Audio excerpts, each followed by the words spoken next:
Greetings, my dear viewer. You're on the channel The Price of Cheating. The channel is for those who appreciate traditional family values and condemn adultery. So be sure to subscribe to the channel. Let's get started. 7 years. 7 years of marriage filled with love, trust, and shared experiences. Now I found myself staring at an unexpected side of my wife, Emma, a side I hadn't ever thought possible. We had first crossed paths back in college. From the moment we met, she was all I could think about. My life soon revolved around her, built on a love so profound it was the foundation of everything I valued. I trusted her completely, never once imagining that my faith could be shaken so deeply it would alter how I viewed our entire life together. What began as something seemingly trivial soon transformed into something much larger. One Friday evening, she came home with a brighter than usual energy. At the dinner table, her eyes shone with excitement. "Guess what?" she said, her face lighting up with a smile.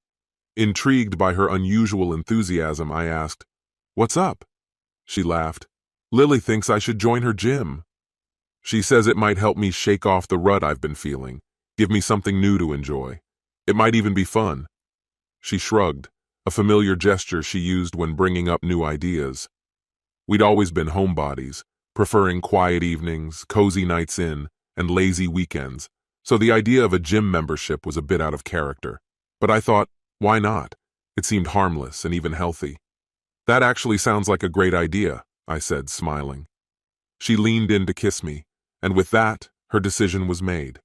It was as if a new spark had come alive within her. Her energy shifted. She had a spring in her step that I hadn't seen in a while. At first, her routine seemed simple. She'd hit the gym after work and return home tired but noticeably upbeat.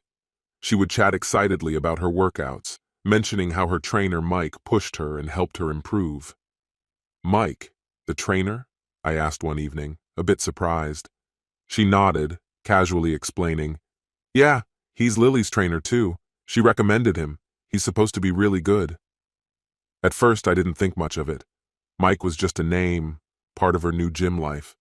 But as time went on, her workouts stretched longer and longer, sometimes lasting nearly 2 hours. She'd come home looking flushed, and I began noticing faint red marks on her shoulders and neck. One evening, just before she stepped into the shower, I noticed a darker bruise hidden partially by her shirt. "Hey," I said, keeping my tone casual. "Did you hurt yourself?" She jumped slightly, covering the spot quickly. "Oh, nothing. Just a tough workout," she replied, flashing a quick smile that didn't quite reach her eyes. But my unease only grew. She would still kiss me goodnight and climb into bed, yet I would lie awake, feeling the nagging sense that something wasn't right. It wasn't just the gym sessions that bothered me. It was Lily, too. I'd never fully trusted Lily. She'd been through 2 divorces, both of which ended due to her infidelity. Her reputation was well known, but she and Emma had been close since college, so I felt I had little say in their friendship. Recently, though, Emma and Lily had been spending more and more time together, often going out for girls' nights after the gym. It seemed like there was more going on than just workouts and dinners. One night, Emma came home late, her hair slightly disheveled and carrying a faint scent I didn't recognize. I finally couldn't hold back any longer. "Emma, do you need to go out every night? We barely spend any time together these days." Her expression darkened, clearly annoyed. "What are you implying, Chris?" Trying to keep my tone soft, I said, "I just feel like we're drifting apart. You're out so much that it feels like I'm being left behind." She sighed and shook her head. "I need my own space too, you know. You're aware I've been feeling restless lately." With that, she dismissed the conversation. But my gut told me something was wrong. One evening, I suggested we go out for dinner and enjoy a walk afterward, a small attempt to reconnect and remind us both of how things once were. In a rare moment of calm, I stepped away from the daily grind, finding a quiet space to gather my thoughts. As I wandered down the street near my office, I spotted her, Melissa, locking up the restaurant for the night. I couldn't deny noticing her presence before. She worked at the warm, welcoming eatery just a door down from my building. Each time I visited for lunch or passed by, She'd greet me with a smile that seemed warmer with each encounter. At first, her demeanor was simply polite, but over time, her glances softened, and her smiles grew more personal, as if hinting at a layer beneath our casual exchanges. She had a natural charm, dark, expressive eyes, a relaxed laugh, and a quiet confidence that made her memorable. Still, for me, it ended there. My heart was with Emma, my wife. That was an unshakable truth. I made a conscious effort to keep my exchanges with Melissa friendly yet brief, not wanting to lead her on. When our paths crossed that evening and she looked up to meet my gaze, I nodded, offering a friendly yet reserved greeting. Turning to Emma beside me, I introduced them. "Emma, this is Melissa. She works at the place where I usually get lunch." Melissa's expression changed subtly, a quick flicker of surprise crossing her face before she masked it with a friendly smile. "Nice to meet you, Emma," she said, sounding warm but holding something back. Emma responded with a polite smile, and soon we continued on our way. As we walked, I felt a surprising sense of relief. The last thing I wanted was for Emma to detect any unintentional tension between Melissa and me. That evening, after Emma was asleep, I glanced at my phone as it vibrated with a message from an unfamiliar number. "It's Melissa." A twinge of irritation sparked in me. How did she get my number and why was she contacting me now?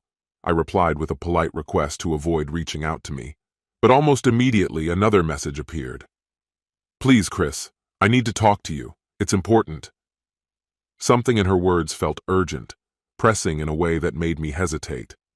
I reluctantly replied, "What's going on?" She insisted it was something she couldn't discuss over text and asked to meet in person. A part of me wanted to ignore her, but an uneasy feeling crept in, compelling me to hear her out.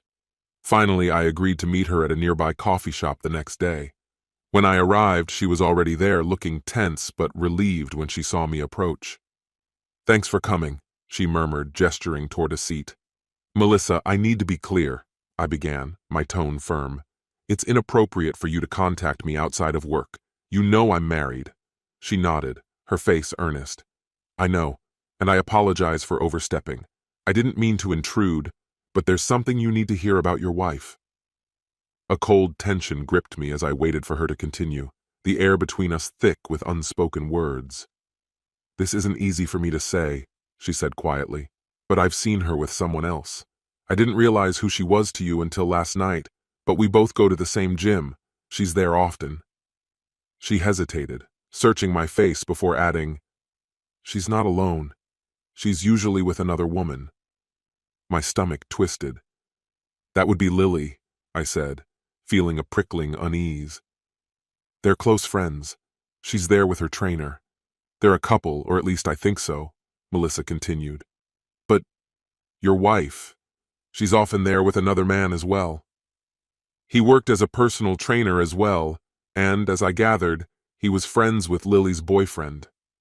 The four of them seemed inseparable, always seen together at the gym, sharing laughs, moving as one close-knit group. A chill crept down my spine as I grasped the weight of Melissa's words. "I saw her kissing him," she whispered, her voice so faint it was almost lost in the air. My stomach twisted, dropping like a stone. Her confession struck me with a force I struggled to absorb. "Wait, what did you actually see?" I managed, my voice barely above a murmur, fearing that anything louder would make the truth more real. Melissa took a shaky breath before continuing. "I saw them a few times, out in the parking lot." She described the way they kissed, not a casual, friendly peck, but something unmistakably intimate. "It wasn't just a friend's kiss, Chris, it was more," she stated, her voice steady but laced with sadness.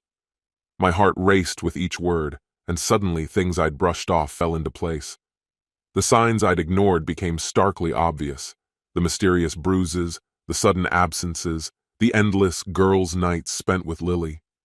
I couldn't deny it any longer. Emma was seeing someone else. The next day, I knew I had to confront the truth.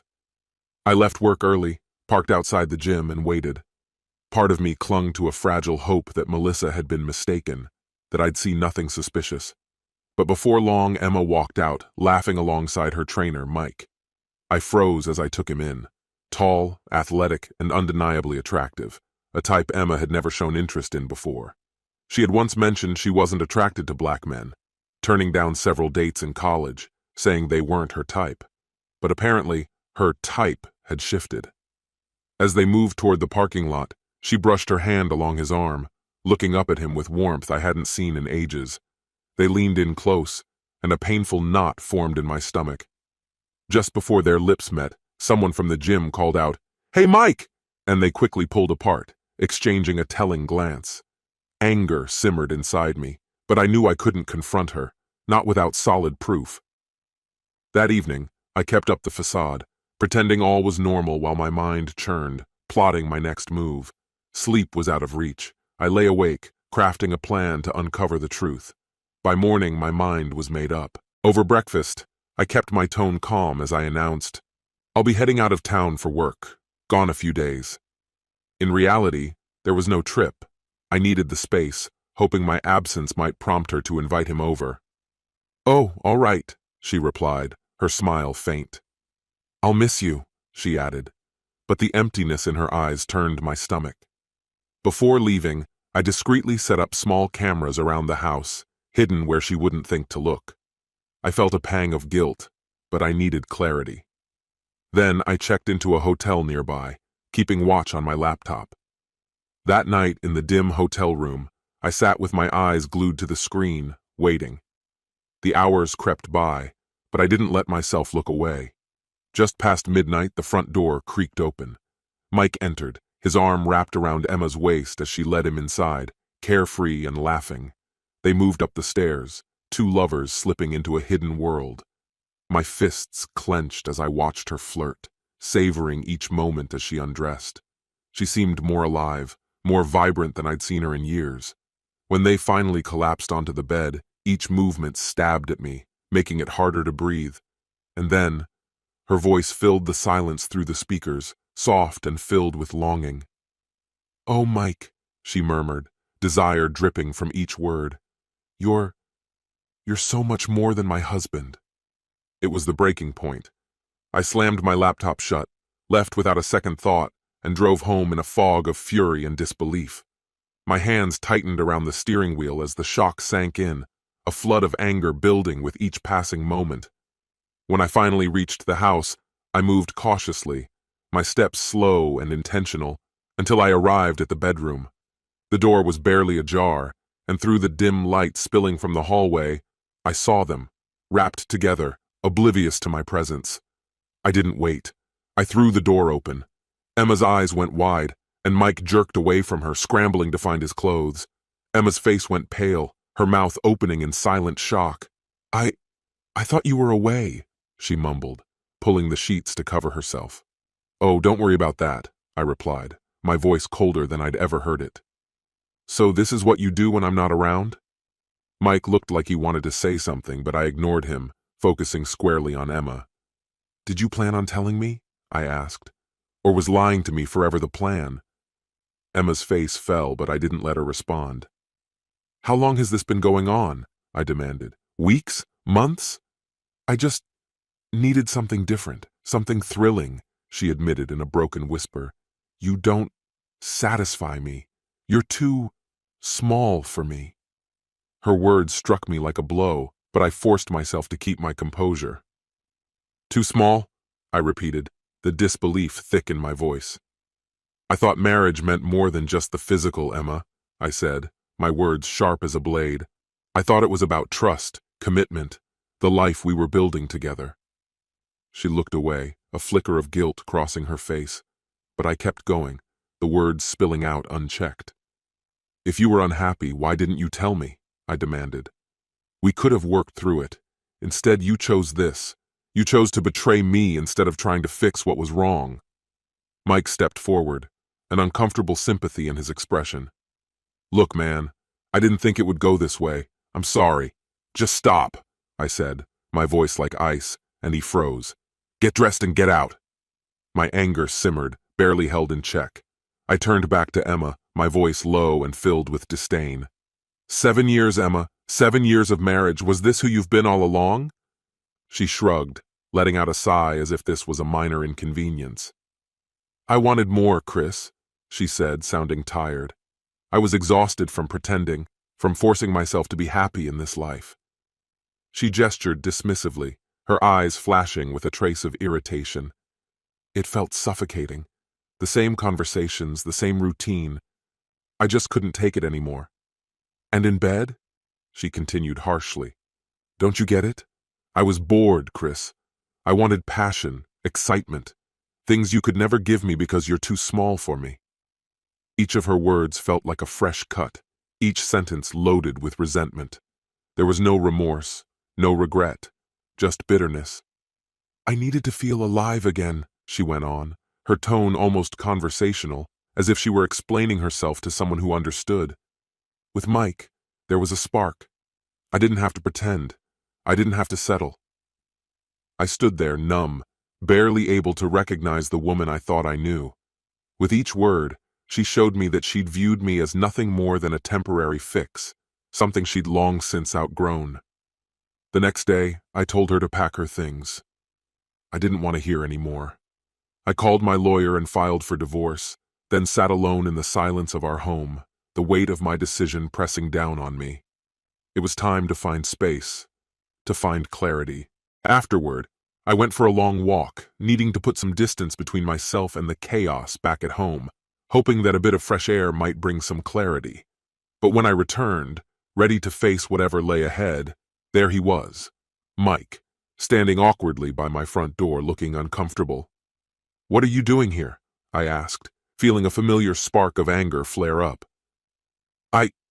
I'm really sorry, man, he began, his voice heavy with regret. Please believe me, I had no idea she was married. She told me she was single. His words hit me hard. The anger was still simmering, but there was a rawness in his voice that made me pause. He sounded genuinely caught off guard, just as blindsided by this mess as I was. We ended up talking for a while. He apologized again, and to my surprise, even offered to give me free personal training sessions.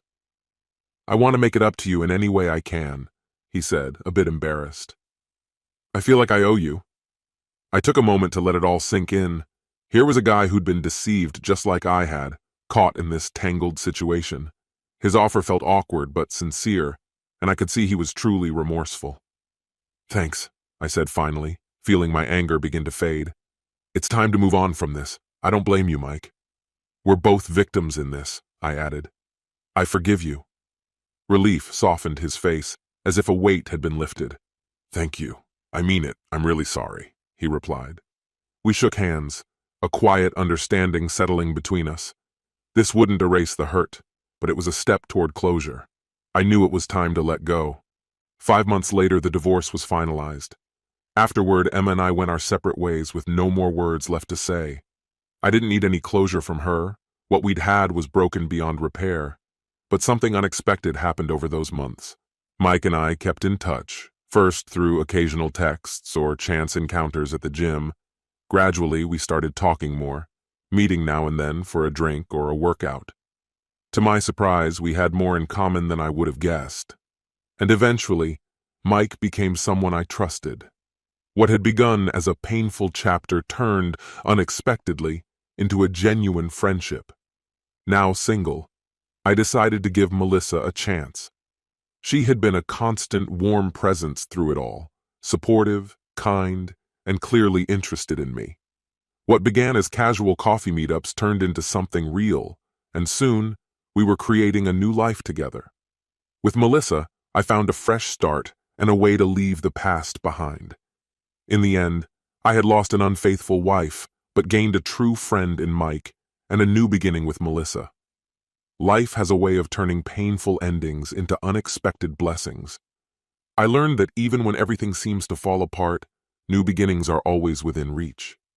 This concludes the story. If you like it, then put your powerful like and subscribe to the channel. Greetings, my dear viewer. You're on the channel The Price of Cheating. The channel is for those who appreciate traditional family values and condemn adultery. So be sure to subscribe to the channel. Let's get started. Years ago, our street was a quiet enclave in the suburbs of the Scandinavian capital, unique in its harmony. With 24 meticulously kept houses and no divorces for over a decade, it seemed like a haven of constancy. Most residents were in their late 30s or early 40s, and over time, we'd all come to know each other well. Casual gatherings were common, but until this spring, no one had ever breached the boundaries of neighborly friendship. Then, as if under some inexplicable curse, everything began to unravel. It started with the husband from house number 10 and the wife from number 12 moving into an apartment downtown together, leaving their spouses and families behind. Soon after, the wife from house 3 walked out on her husband, apparently to pursue a relationship with her boss. Not long afterward, couples from houses 1, 9, and 22 separated with barely a word to the rest of us. The biggest shock, though, was when the wife from house 7 went to London with her sister, ostensibly to see Mamma Mia. During the trip, she met a divorced policeman from Manchester, and within 2 weeks of returning, she left her husband and 2 kids to be with him in England. The street was abuzz with gossip, 7 divorces in such a short span. Some neighbors even took to betting on who would be next. To my surprise, Benny from number 14 organized a pool with odds on whether my wife, Emma, and I would join the split-up trend. One neighbor even wagered a prized stash of fine whiskeys, including a cherished 25-year-old Bowmore from Islay, on the possibility. Benny's odds gave us a 15-to-1 chance, a clear sign of his confidence. Benny wasn't one to place a bet unless he had a strong lead, so I suspected he knew something. Since he and Emma worked together, he might have overheard something or stumbled upon a piece of information. Emma and I met about 10 years ago when she was a flight attendant. She'd been out celebrating a friend's bachelorette party while I was out with colleagues, and we hit it off that night. Soon after, we started dating, and she left her airline job to work locally, allowing us to spend more time together. During a beach getaway, she hinted that she wanted children, so I proposed right then and there. 3 months later, we were married. Emma is striking, tall, graceful, with a warmth that draws people to her, though she's far from the flashiest woman on our street. At work gatherings, her usual poise gives way to a liveliness that naturally attracts attention. She's no stranger to admirers, yet her years as a flight attendant taught her how to manage flirtations with composure. She'd often share humorous stories of men trying to charm her, which reassured me. None of these stories ever involved our friends or neighbors. But now, something had clearly changed, and Benny's conviction suggested that he believed Emma was hiding something. He wouldn't reveal anything, of course. Benny was as secretive as he was sly. I resolved to find out the truth. If Emma was seeing someone, it wouldn't be easy to uncover. She was too clever to leave traces on her main phone or email. Then an idea struck me. If she had something to hide, she might have a second phone or a separate email account. The next day, I decided to investigate. Returning home over lunch, I combed through our credit card statements, looking for any sign of unusual purchases. There it was. On her latest Visa bill, I saw a recent transaction from an electronics store, perhaps for a cheap prepaid phone. The discovery shook me, but I had to mask my emotions and return to work as though nothing was amiss. After arriving back at the office, I went straight to our new IT guy, a recent hire who had impressively revived our network in record time. He described a Trojan software that could log every keystroke and website visit. I offered him a small incentive, and by the end of the day he had discreetly installed the program for me. That evening, I pretended to feel unwell and asked Emma if she'd mind taking our 7-year-old to soccer practice. She agreed, and as soon as she left, I installed the software on the home office computer that we both used. With our 6-year-old daughter visiting a friend's house down the street, I took the opportunity to search for Emma's hidden phone, but found nothing in her purse. Later, when Emma returned, she casually mentioned that one of the other soccer moms had invited her out for a run. She left her purse behind, and when I checked again, I finally uncovered a small Sony Ericsson phone buried at the bottom, a device I had never seen before. I slipped away with it to go through its contents. The phone's call history showed only one contact, with a series of text messages back and forth. The messages seemed casual but flirtatious, full of typical romantic exchanges. The man's texts were far more emotional than hers, hinting at how deeply he was invested. His name, Lars, a common enough name, gave me little to work with, but I knew I'd need more information before deciding my next move. The following night, I had tennis practice. Our company team had taken the county championship last year, and our boss was pushing us to defend the title. The practice occupied my entire evening, giving Emma plenty of time alone on the computer at home. When I returned late, she was already asleep, so I quietly went to the computer and turned it on. The Trojan program had already delivered results. I found a hidden email account, complete with its login details. In the inbox was a fresh message. Dear Emma, I'm sorry I didn't mention this sooner, but I'll be out of the country for work next week. But here's some good news. I've booked a cottage by the coast for Tuesday and Wednesday. Just let your husband know you have a conference. Just the two of us, 2 days together. Can't wait. Yours, Lars. Emma's response was brief but warm. Dear Lars, I'm really looking forward to those 2 days too. I'll see what I can do to take time off without raising suspicion. You know how crucial it is that we keep our friendship private. My husband wouldn't understand that we can be close without it threatening my love for him. Your dear friend, Emma. Lars's enthusiasm was clear, though restrained. Both understood the cottage stay would be more than just a quiet escape. I realized I still had a chance to intervene. That night, sleep eluded me as I wrestled with questions. Why was she doing this? What had led her to it? Was it money troubles? No, that didn't make sense. We lived comfortably. A nice house, a new car, stable investments, no financial strain. Could it be our intimate life? Unlikely, at least from my point of view. Had I overlooked her? Maybe. With careers, a busy household, friends, activities, and the kids, our lives had become a cycle of endless responsibilities, leaving no room for romance. Emma had once been a flight attendant, a woman accustomed to turning heads, but lately, I'd seen her more as part of the routine than as the captivating woman she was. On Friday, I tried something different. We had the neighbors over for a barbecue, and on my way home, I picked up a bouquet of roses for her. When I handed them to her, she looked surprised and asked if I was feeling guilty. I assured her that they were simply a gesture of love, though I could tell she still seemed uncertain. On nights when the neighbors gathered, the topic of divorce seemed inevitable. One evening, with the kids tucked into bed, we relaxed in the living room sipping whiskey. Sarah, the wife next door, remarked, I wonder who'll be next. With a smirk, I replied, Some people think it could be Emma and me, though I can't quite see why. Emma paled slightly, murmuring, I wonder that myself. I caught her gaze, adding, If anything, I'd want to be the first to know. Sarah looked at us, visibly surprised. You two? She exclaimed. I wouldn't have thought that possible. Her husband, several drinks in, slurred with a grin. Who'd believe the lady at number 7 might be with someone else? Maybe even with some guy in England right now? He joked, laughing. I shrugged, replying, No one is entirely immune. Emma gave me a searching look. Have you actually thought about divorce? She asked. No, of course not, I reassured her. You and the kids mean everything to me. The conversation drifted to speculating about other couples in the neighborhood, trying to guess who might split next, though we could never agree.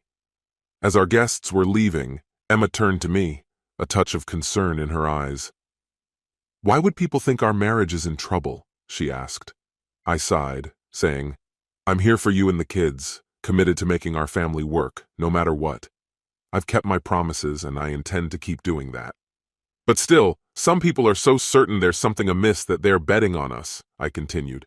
It's like they buy into the idea that where there's smoke, there's fire. If, for any reason, you ever find someone else, I just ask you to tell me directly. I don't want to hear it through whispers. I clarified that I wasn't accusing her, only hoping for honesty. Emma visibly relaxed and assured me, I love you too. I've never looked elsewhere, not since we met. She looked earnestly at me. Do you believe me? I nodded. I do, I said. But I need to find out where these rumors are coming from. That night, as we drew close, I sensed the rumors had unsettled her, and could tell she initially intended to keep whatever was happening with Lars under wraps. Then, on Monday night, she mentioned her boss had requested her presence at a conference the following Tuesday and Wednesday. Is that okay with you? She asked. Why would it be a problem? I responded. Where's this conference happening? She hesitated. I don't know yet. I'll let you know when I have the details. What kind of conference is it? I pressed. She promised to show me the details. Maybe I'll just ask Martin myself. Don't I have a right to know where you're going? A flash of anxiety crossed her face. Please don't embarrass me by asking him, she replied. I relented, saying, All right then, I'll trust you to keep me informed. She nodded, agreeing. I will. Oh, I have a surprise for you, I said, shifting gears. I got us tickets to Mamma Mia for Saturday. We'll take an early flight so you'll have time to shop in the afternoon. Your mom's agreed to watch the kids. She looked caught off guard. Why? She asked. Because I love you, I said simply. I hadn't managed to check her secret phone for over a week, but on the computer I found one message from her. She'd written, Dear Lars, I think my husband's picking up on the gossip and might even ask my boss for conference details. Let's hold off for a few weeks to let things cool down. 2 days later, Lars responded curtly, I'm busy, and this is our only chance. No delays. Just pick a conference hotel and make up a reason if needed. Don't worry.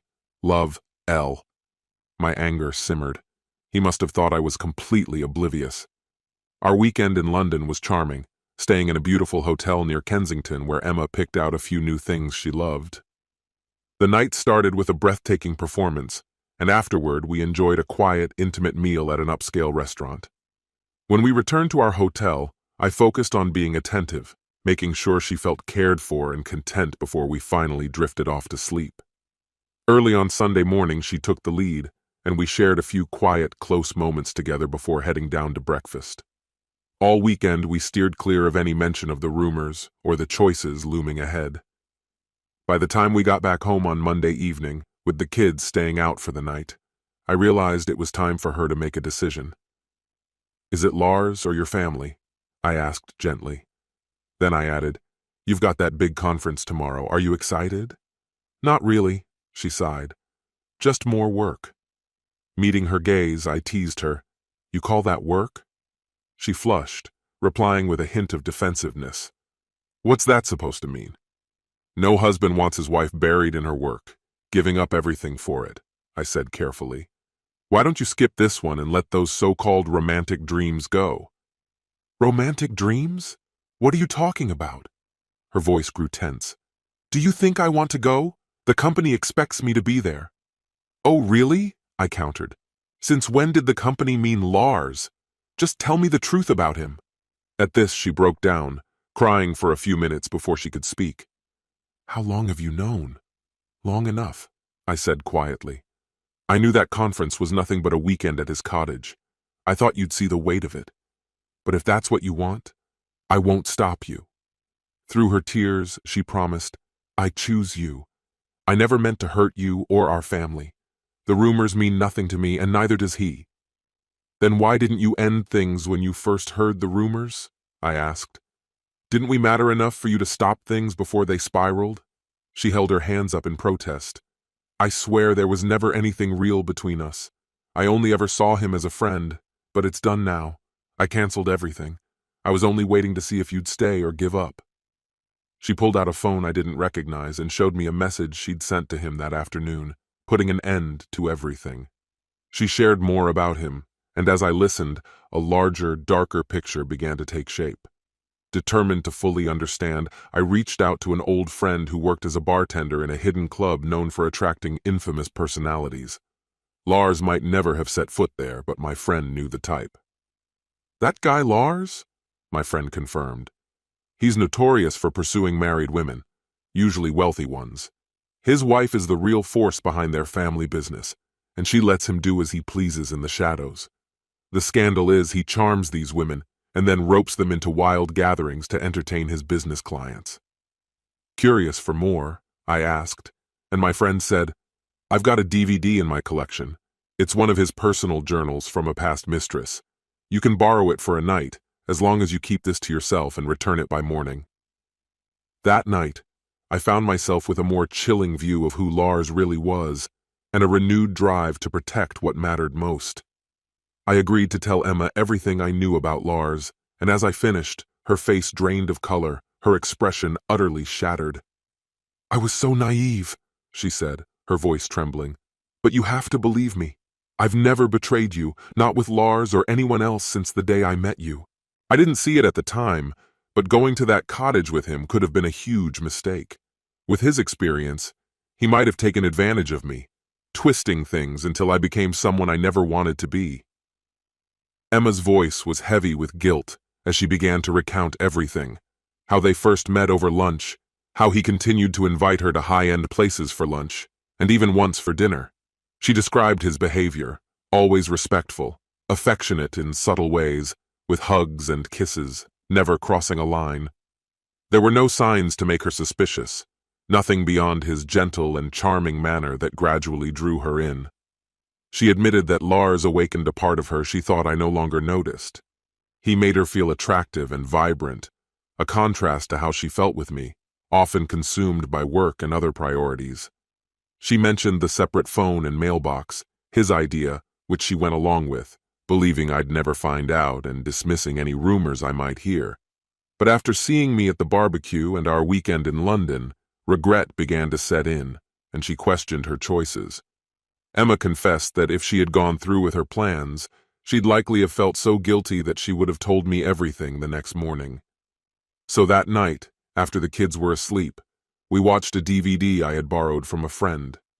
The film opened with a scene of a woman in her 30s sipping coffee and talking to a man off camera. She reassured him, laughing, that she'd never betray her husband. They joked about a magazine article on reigniting passion in marriage, finding the advice hilariously off base. The scene then shifted to a pool where the woman, now in a skimpy bikini, swam playfully with a man whose face was blurred out. After a while, they moved to a sunbed on an island at the pool's center, lying a few feet apart. The man brought out champagne and 2 glasses, adjusting a remote to zoom in on them. They toasted, laughing, until, as romantic music softly played, he accidentally spilled champagne on her chest and removed her bikini to lick it off. Though she resisted lightly, the scene became increasingly intimate. The final part of the DVD was in black and white, shot in a dim bedroom with an overhead infrared camera. Emma watched, horrified, as the scenes unfolded, realizing how easily Lars's charm might have drawn her into something similar. She couldn't shake the thought that Lars, with his polished allure, might have tried to lead her into a submissive role, just as he had with the woman on the screen. I told Emma what I'd learned about Benny's significant bet, and she realized Benny must have known a lot about Lars, possibly even seen her with him somewhere. Benny was aware of Lars's reputation, how effortlessly he could seduce anyone he wanted, and the damage that could cause to a marriage. When Benny found out that Emma had cut ties with Lars, his concern grew, prompting him to send an anonymous letter, urging me to confront her about the relationship. While I'd initially brushed it off, Emma was visibly shaken, realizing the damage she'd narrowly avoided by ending things with Lars. Eventually, House 4's couple divorced, and Benny's lost bet forced him to part with his prized whiskey collection, a blow to his pride. Soon after, Emma and I, along with 4 other couples, attended a tasting party at the winner's house, where people shared stories of how bitter Benny was over his loss, his former bravado replaced by resentment. Our host laughed, vowing that Benny wouldn't get even a taste of his former collection, adding a light note of irony to the night. This concludes the story. If you like it, then put your powerful like and subscribe to the channel. Greetings, my dear viewer. You're on the channel The Price of Cheating. The channel is for those who appreciate traditional family values and condemn adultery. So be sure to subscribe to the channel. Let's get started. I'm married, Isaac. I need to tell you this now because it has to end. My husband is starting to suspect something, and while I've cherished every moment we've shared, I can't risk losing my marriage. Wait, I stammered, completely taken aback. You're married? You don't even wear a wedding ring. We've been seeing each other for almost 2 months and you're only telling me this now? Her expression was serious, her eyes heavy with regret. I'm sorry, Isaac. I didn't bring it up before because, well, let's just say when a woman's looking for some excitement, she usually leaves her wedding ring at home. Her words hit me like a gut punch. I was sitting on the edge of the bed in a room at the Hilton Hotel in downtown Sacramento. Rebecca, just Rebecca, as she'd once joked, had come into my life like a whirlwind only 2 months ago. We met at the hotel bar, and everything about her captivated me. My name is Isaac Allen, and I work in my family's grocery business based in Spokane, Washington. Every year, I travel through Central California, negotiating deals with produce suppliers. Sacramento is a regular stop on my route, and during my first visit this season, I met her. Rebecca told me she was a pharmaceutical sales rep based in Denver, with a territory that included California. She was 32, a few years older than me. Gorgeous doesn't even begin to describe her. 168 centimeters tall, with legs that seemed to go on forever, a figure that turned heads, and striking blue eyes that could pin you in place. I was hooked from the moment we met. I need to explain a few things about myself. First, I'm single and looking for something meaningful. I've never been the kind of guy who casually sleeps around. That was true, until Rebecca. We ended up in bed just hours after we met, something completely out of character for me. Usually I need an emotional connection first. But Rebecca felt different, like an exception to every rule I'd ever followed. Second, and this is critical, I have a personal code. I don't get involved with married women. It's a hard line for me. Cheating is a betrayal of trust, and I believe if you're not ready to commit, you shouldn't get married.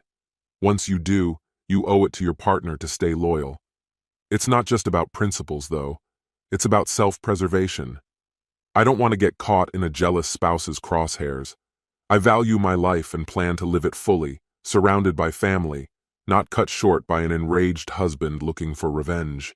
So I've always made it a point to steer clear of married women. That resolve had served me well over the years. I'm not Hollywood handsome, but I'm fit, smart, and a good listener, qualities that don't go unnoticed. Married women have flirted with me before, but the moment I spot a wedding ring, I shut it down. I usually say something polite but firm like, "Thanks, but I don't date married women." Sure, it's earned me icy stares and the occasional slap, but it's better than being attacked by a bat-wielding husband. And yet here I was, breaking my own rule. For the 6th time in 2 months, I found myself sharing a hotel room with Rebecca, a woman I thought I could fall in love with. We'd built a connection that felt both physical and emotional. We'd explored Napa Valley, cruised along rivers, and biked through the mountains together.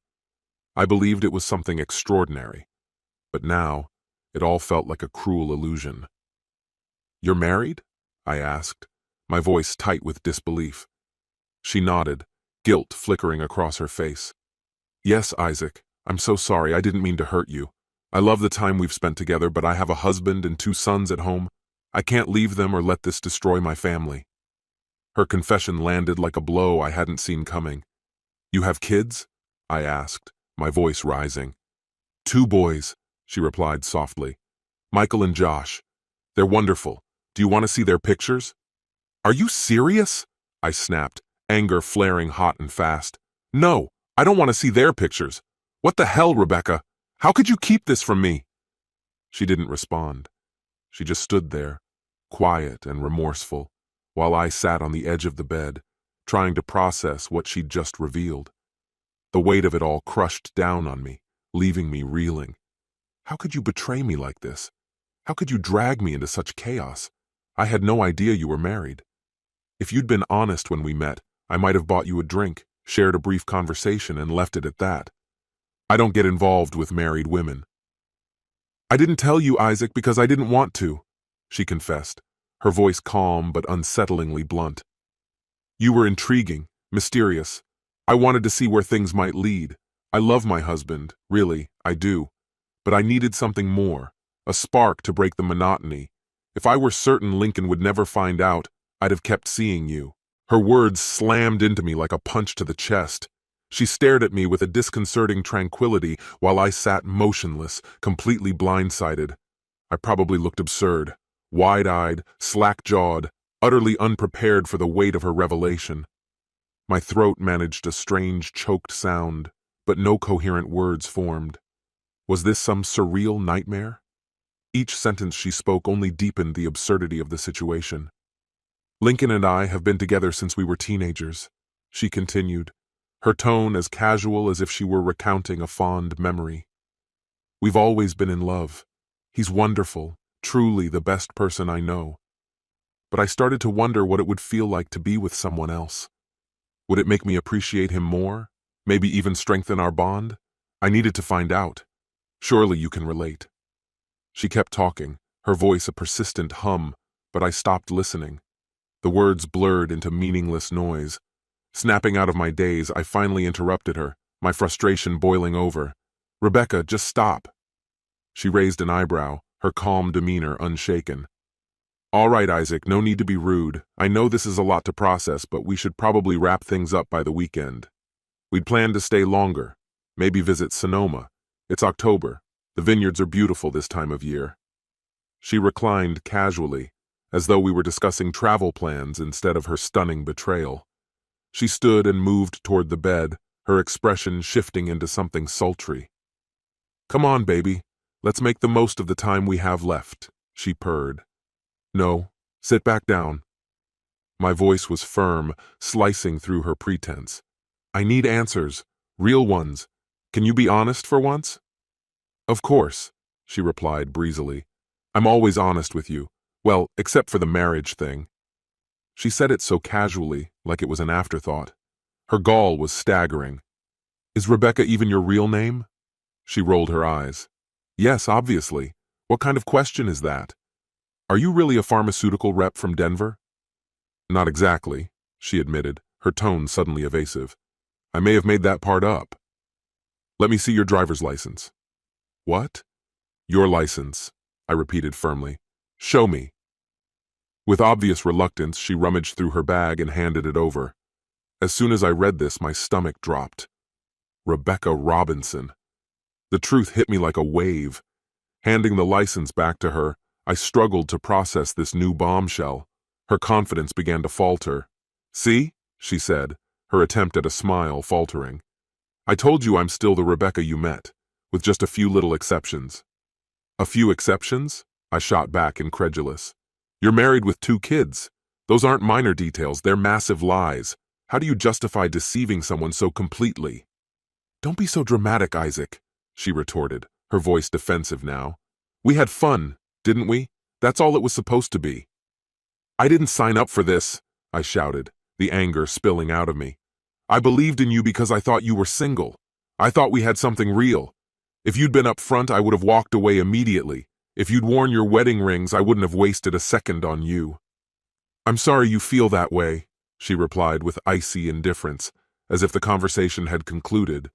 But for me, it was far from over. I fixed her with a piercing look and asked, "Tell me, Mrs. Robinson, what would Lincoln do if he found out you were here with me, sharing a bed for the past 2 months?" My tone was sharp, laced with challenge. For the first time, her composed exterior faltered. Her eyes betrayed a flicker of fear. I don't know," she stammered. "It wouldn't be good. Lincoln's not the kind of man who forgives betrayal. He's loyal and he expects the same."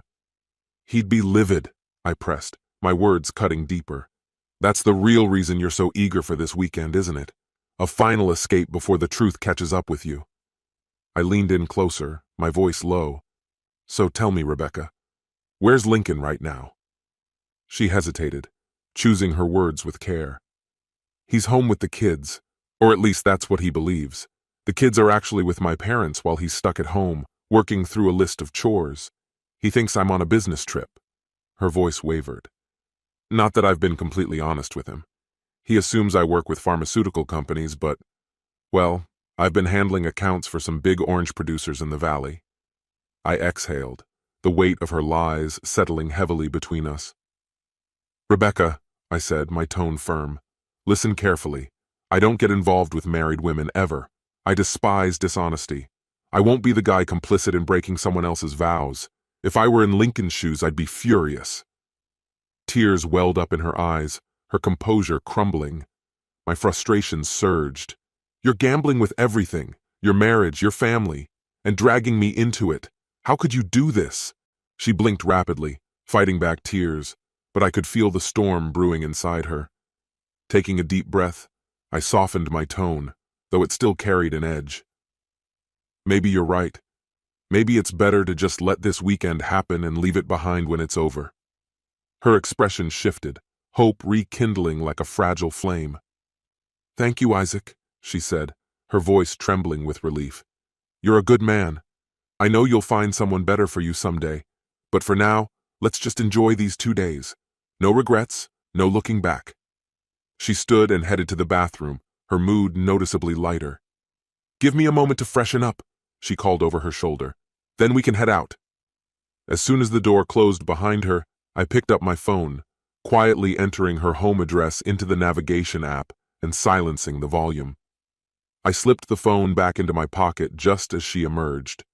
Together, we left the hotel and climbed into my car. I drove toward the freeway, maintaining the illusion of a carefree weekend. Stopping briefly at a sporting goods store, I turned to her. Wait here, I said curtly, not giving her time to question me. Returning moments later, I tossed a small bag onto the floor of the back seat and resumed driving. Instead of leaving town, I navigated toward Sacramento's Land Park neighborhood. At first, she seemed oblivious, gazing out the window with a dreamy detachment. But as the scenery grew familiar, tension seeped into her voice. Where are we going, Isaac? She asked, suspicion threading through her words. Just a quick stop, I replied evenly, keeping my eyes on the road. There's someone I need to see. It won't take long. But as we approached her house, understanding dawned on her. She froze, her face pale. Then panic erupted. No, Isaac, no! You can't do this! She screamed, clawing at my arm. Please, turn around! Don't do this to Lincoln, to my boys! Her desperation escalated and she lunged for the steering wheel. My patience snapped. Shoving her back, I reached into the back seat and retrieved my earlier purchase, a handgun. I held it low, just enough for her to see. Rebecca, sit still and shut up, I said coldly. You ruined your life, not me. I told you from the start, I don't play games with married women. Whatever happens next is your doing. You lied to your husband, you lied to me. Now you're going to face the consequences.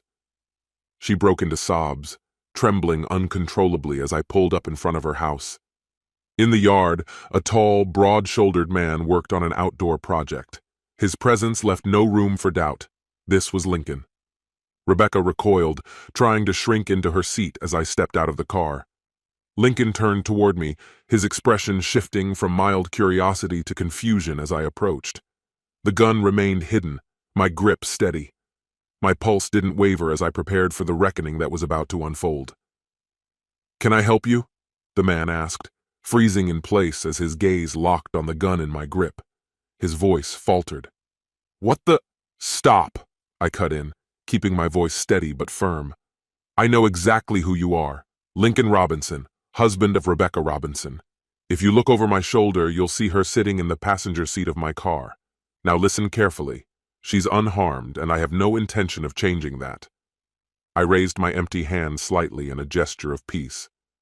There's no need for this to escalate. All I need is 5 minutes of your time. After that, I'll leave and you'll never see me again.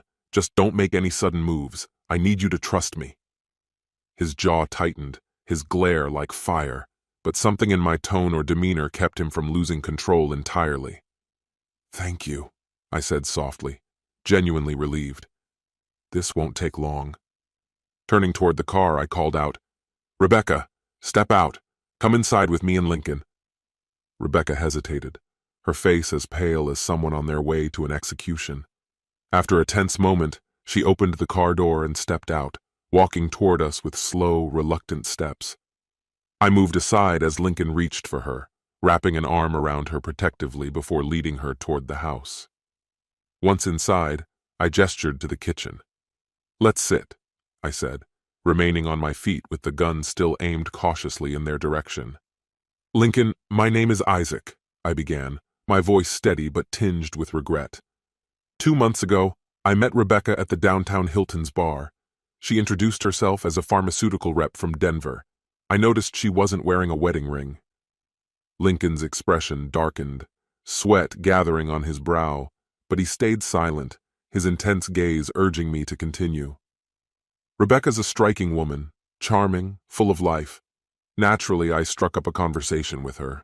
We talked for 2 hours, and I believed I'd met someone extraordinary, someone single. I paused, running a hand through my hair. I'm always on the move for work.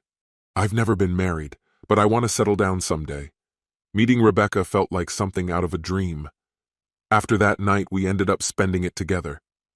Lincoln's fists tightened, the tension radiating off him palpable, yet he didn't interrupt. That night turned into 2 more days while I was in town. Looking back, I should have questioned how effortlessly our schedules matched, but I didn't. I was captivated by her. I exhaled deeply before continuing. Over the last 2 months, I've seen her 6 more times during my visits here. It wasn't just physical. We shared meals, explored the city, and spent hours talking. I believed I was building something real with a woman who was unattached. Lincoln shifted his gaze to Rebecca, who stared down at the floor, her face pale and expressionless. But earlier tonight, I said, my tone hardening, she came clean. She told me she's married, that she has 2 sons, that this weekend would be the end because you were starting to suspect something. She didn't want to risk her family. Rebecca's sobs broke through the silence, her hands covering her face. "Rebecca," I snapped, my voice cutting through her despair. "Look at me." When she didn't respond, I cocked the gun, the sharp sound echoing ominously. I said, "Look at me." Her head jerked up, her tear-streaked face trembling as she met my eyes. "Tell your husband. Is what I just told him true?" Her voice came out as a broken whisper. Yes, Isaac, it's all true." Lincoln sat frozen, his expression a volatile mix of fury and anguish. "My time here is nearly up," I said, my voice dropping to a quieter tone. "Lincoln, I want you to know I deeply regret my role in this. I was unknowingly part of something terrible. If I were in your place, I'd feel the same devastation. Forgiveness or understanding would feel impossible." I took a step back, creating more space. "But I need your word. I need to know you won't come after me. I want to move on and find someone who's honest, someone I can build a life with. I can't do that if I have to look over my shoulder." Lincoln's jaw clenched, and for a long, heavy moment, he said nothing. Finally, he met my gaze.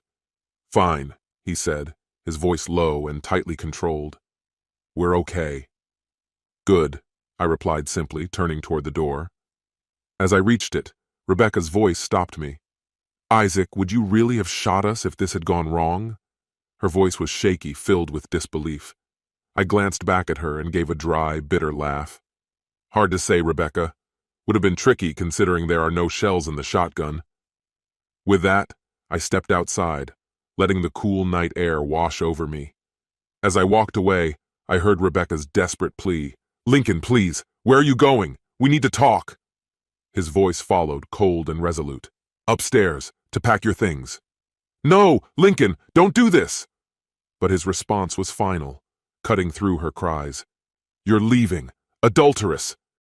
This concludes the story. If you like it, then put your powerful like and subscribe to the channel.